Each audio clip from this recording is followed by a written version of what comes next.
दोस्तों 15 दिसंबर से सूर्य धनु राशि में प्रवेश कर चुके हैं। धनु संक्रांति से मकर संक्रांति की इस अवधि को हम खरमास के नाम से जानते हैं।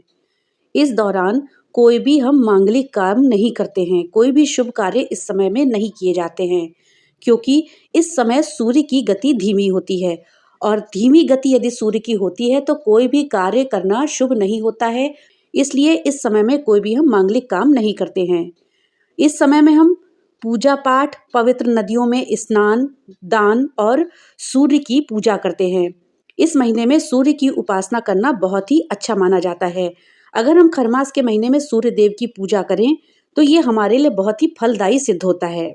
खरमास के महीने में सूर्य की पूजा का बहुत महत्व है।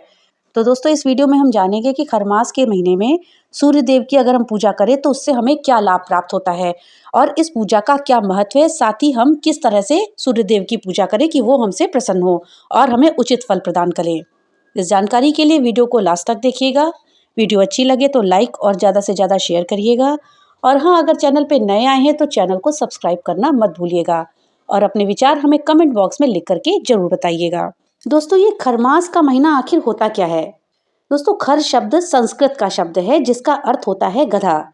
खरमास से प्रचलित मान्यता के अनुसार एक बार सूर्यदेव 7 घोड़ों के रथ पर ब्रह्मांड की परिक्रमा कर रहे थे और उन्हें कहीं भी रुकने की अनुमति नहीं थी।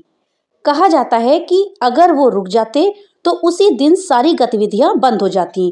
कुछ समय बाद आराम न मिलने के कारण रथ से जुड़े हुए जो घोड़े थे वो प्यासे हो गए और काफी थक गए।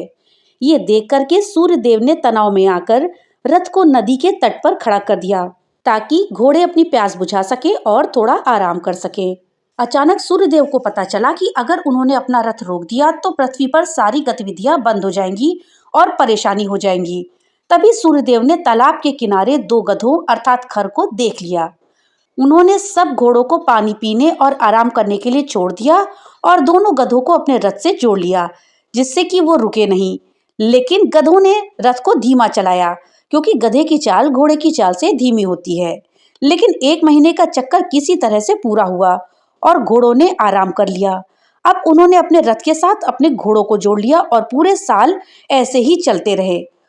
दोस्तों इस महीने सूर्य गोचरवश धनु और मीन राशि में भी प्रवेश करते हैं, तो इससे क्रमशः धनु संक्रांति और मीन संक्रांति कहा जाता है।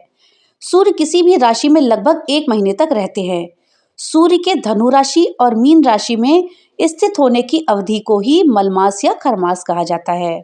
मलमास में सभी प्रकार के शुभ कार्य जैसे विवाह, मुंडन, सगाई, गृह प्रवेश ये सब काम नहीं किए जाते हैं।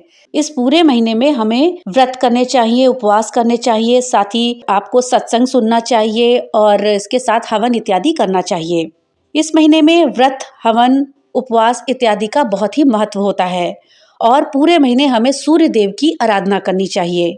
दोस्तों शास्त्रों के अनुसार सूर्य नारायण को सुबह नमस्कार करने से आयु में वृद्धि होती है, आपका शरीर निरोगी रहता है, आपको धन की प्राप्ति होती है, पुत्र एवं मित्र की प्राप्ति होती है, आपके तेज में वृद्धि होती है, साथ ही आपको यश प्राप्त होता है, आपकी कांति आभा में वृद्धि होती है, आपको विद्या की प्राप्ति होती है, वैभव और सौभाग्य की प्राप्ति होती है।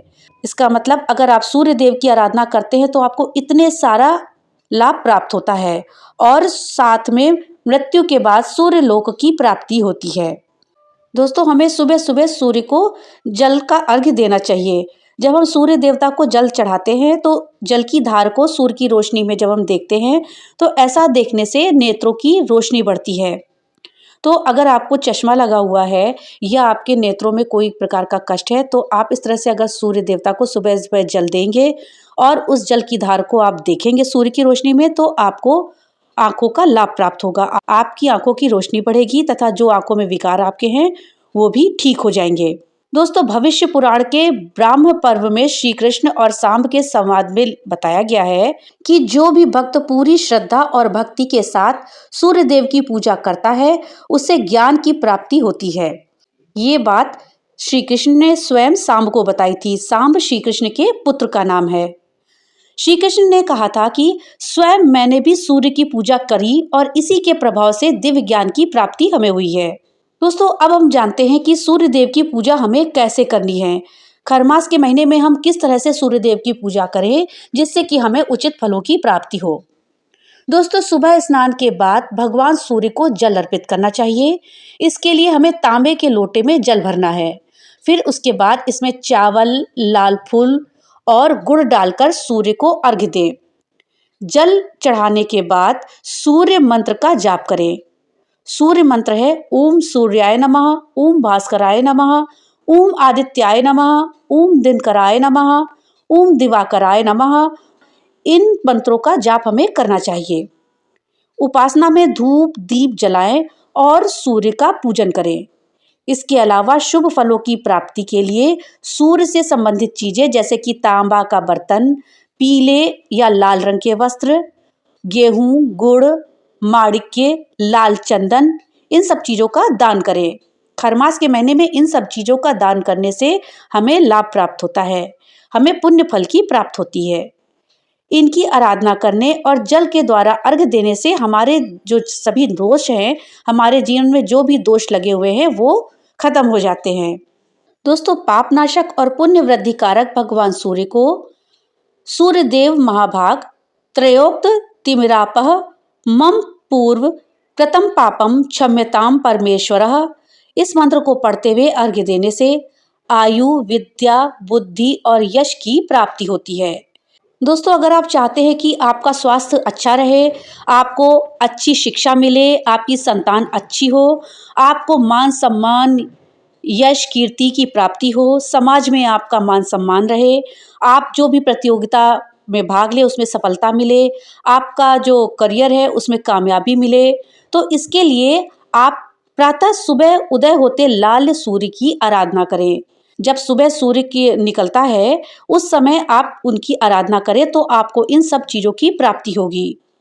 दोस्तों, अगर आपको बार बार चोट लग जाती हो, आपके शरीर में कैल्शियम की कमी हो और आपको दुर्घटना का शिकार हो जाना पड़ जाता हो, यानी अक्सर आपको कोई ना कोई दुर्घटना के कारण चोट लग जाती हो और अक्सर आपकी जान जाने का भय रहता हो, तो अगर आप दोपहर के समय अभिजीत मुहूर्त में सूर्य की आराधना करें तो आपको बहुत लाभ प्राप्त होगा। दोस्तों, अगर आप चाहते हैं कि आप पूरी जिंदगी सुख से बिताएं, आपको किसी भी भौतिक सुखों की कमी महसूस ना हो और साथ ही अन्न और जल की प्राप्ति आसानी से पूरी जिंदगी हो, आपको किसी प्रकार का कष्ट ना हो इस तरह का, तो आप संध्या काल में सूर्य की आराधना करें। संध्या काल में सूर्य की आराधना करने से आपको भौतिक सुखों की प्राप्ति होती है, आपको भौतिक सुखों का पूर्ण सुख प्राप्त होता है। दोस्तों, खरमास के समय में आप सूर्य देव के साथ ही साथ विष्णु भगवान की भी पूजा करें तो ये भी आपके लिए बहुत ही लाभप्रद होता है। इस महीने में हमें विष्णु भगवान और माता लक्ष्मी की भी पूजा करनी चाहिए। तो सूर्य देव के साथ में भगवान विष्णु और भगवान लक्ष्मी की भी आप पूजा करें। ऐसा करने से आपके जीवन में सुख और समृद्धि आती है। इसके अलावा माता लक्ष्मी की विधि विधान से पूजा करने से घर में पैसों की दिक्कत कभी नहीं होती और घर में हमेशा माँ लक्ष्मी का वास रहता है।